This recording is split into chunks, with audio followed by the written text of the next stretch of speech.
شیر خدا نے وصیت لکھی تھی کہ جب حسن کا بیٹا حسن مصنع بڑا ہو جائے نا تو میرے مدینے کی جائیداد کا نگران اسے بنایا جائے۔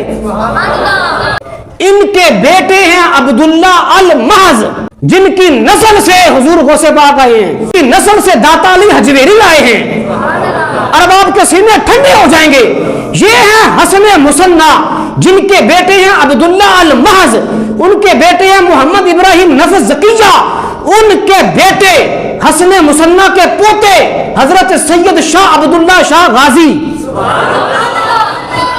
ہاں جی، سید عبداللہ شاہ غازی کا مزار جو کراچی میں ہے، رونقیں لگی ہوئی ہیں، ان کے فیض کے دسترخوان بچھے ہوئے ہیں، وہ حسن مصنع کے ڈائریکٹ پوتے ہیں۔ کیا ہیں جی؟ اونچی آواز سے بولیے۔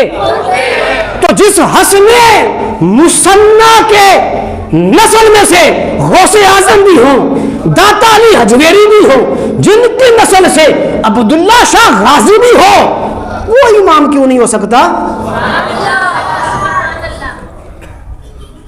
حضور وہ امام کیوں نہیں ہو سکتے؟ یہ ہمارا سوال ہے۔ کس نے چھینی ہے حسن کی نسل سے امامت؟ کس نے یہ جرت کی ہے کہ حسین کی نسل میں امامت جائے گی، حسن کی نسل میں نہیں آئے گی؟ کیا یہ اللہ اس کے رسول کا فیصلہ ہے؟ اللہ اس کے رسول کا فیصلہ یہ ہے کہ نبیوں کے سردار نے صرف حسن کو اپنے دائیں طرف بٹھا کے فرمایا تھا، سردار یہ ہے، سردار یہ ہے۔